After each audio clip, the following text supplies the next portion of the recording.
ऐसा तो नहीं होगा कि मैं अगर चलता फिरता हूँ तो सर्जरी के बाद पैरालाइज हो जाऊँगा। पेशेंट का क्वेश्चन होता है कि मैं अपनी नॉर्मल एक्टिविटी सर्जरी के बाद कर पाऊँगा कि नहीं कर पाऊँगा। डॉक्टर्स जो हैं उनको वो भी डरा देते हैं कि पेशेंट अच्छा नहीं कर पाएगा, बेड पे ही रह जाएगा अगर आप सर्जरी चूज़ करोगे। तो ऐसा नहीं है। नमस्कार जी, मैं डॉक्टर नितिश अरोड़ा। मैं यहाँ पे सुहाना हॉस्पिटल में as a consultant brain and spine specialist काम कर रहा हूँ। आज हम बात करने वाले हैं स्पाइन सर्जरी रिलेटेड क्वेश्चंस के साथ जो कि पेशेंट्स यूजुअली पूछते हैं हमें। तो सबसे पहला क्वेश्चन जो होता है, पेशेंट्स पूछते हैं कि जो प्रॉब्लम दवाई से ठीक नहीं हो पाई वो सर्जरी से कैसे ठीक हो पाएगी। तो सबसे पहली बात कि जो पेशेंट की प्रॉब्लम है उसके हिसाब से ट्रीटमेंट होता है। कुछ प्रॉब्लम्स होती हैं जिनमें दवाइयाँ ही काम करती हैं, जिसमें ऑस्टियोपोरोसिस होता है, जिसमें बोन वीक हो जाती हैं, विटामिन डी डेफिशिएंसीज होती हैं, हल्का सा कंप्रेशन होता है जो कि दवाइयों से बहुत अच्छा रिस्पॉन्ड करता है। अगर ऐसी कंडीशंस हों तो सर्जरी की ज़रूरत ही नहीं पड़ती है, सही दवाइयाँ देने से पेशेंट रिलीव्ड हो जाता है। बट अगर दिक्कत इतनी ज़्यादा है कि नसें बहुत ज़्यादा दबाव में हैं और एक्चुअल में इंडिकेशन है जिसमें कि फ्रैक्चर्स हैं, तो उसमें सर्जरी इंडिकेटेड होती है और उसमें दवाइयाँ काम नहीं करती हैं। और इंडिकेशन जो है वो आपको सही तरीके से डॉक्टर ही बता पाएगा जो कि स्पाइन सर्जन्स हैं। उसके बाद पेशेंट का क्वेश्चन होता है कि ऐसा तो नहीं होगा कि मैं अगर चलता फिरता हूँ तो सर्जरी के बाद पैरालाइज हो जाऊँगा। ये बहुत कॉमन क्वेश्चन है। तो ऐसा कुछ भी नहीं होता है, वो एक जस्ट धारणा है।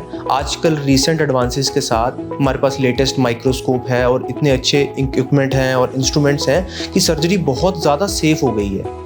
जो पेशेंट को प्रॉब्लम है वो तो डील होती ही होती है। जो पेशेंट पहले से वीकनेस के साथ या नमनेस के साथ, सुन्नपन और कमजोरी के साथ आता है वो भी ठीक हो जाती है।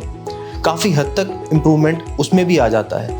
तो टाइम ही सारा कुछ होता है कि हम जितना जल्दी करें उतना ही अच्छे रिजल्ट्स आते हैं। जितना हम सर्जरी को डिले करते रहते हैं उतने ही रिजल्ट ख़राब आते हैं। फिर पेशेंट का क्वेश्चन होता है कि मैं अपनी नॉर्मल एक्टिविटी सर्जरी के बाद कर पाऊँगा कि नहीं कर पाऊँगा।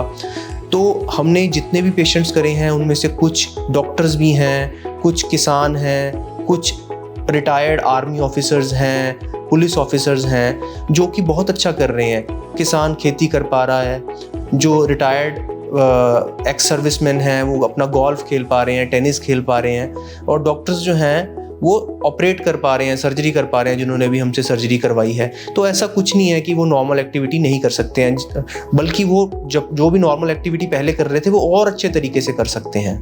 तो यूजुअली पेशेंट्स का डर होता है कि सर्जरी के बाद वो बेड पे आ जाएंगे या चल ही नहीं पाएंगे, या अपनी नॉर्मल एक्टिविटी जो पहले कर रहे थे वो नहीं कर पाएंगे। तो यूजुअली क्या होता है, पेशेंट्स कई डॉक्टर्स को पहले दिखा के आते हैं। कुछ डॉक्टर्स जो हैं उनको वो भी डरा देते हैं कि पेशेंट अच्छा नहीं कर पाएगा, बेड पे ही रह जाएगा अगर आप सर्जरी चूज़ करोगे। तो ऐसा नहीं है कि हर एक पेशेंट में सर्जरी इंडिकेटेड होती है। आपको सही टाइम पे सही स्पेशलिस्ट के पास आके जानकारी लेना ज़रूरी है जो कि आपको सही गाइडेंस दे सकें कि सर्जरी कितनी ही ज़्यादा रिस्की है और कितना ज़्यादा बेनिफिट है। वी हैव टू सी कि कितना रिस्क और बेनिफिट रेशो है। अगर रिस्क कम है, बेनिफिट ज़्यादा है, तो उसमें बिल्कुल डरने की बात नहीं होती है।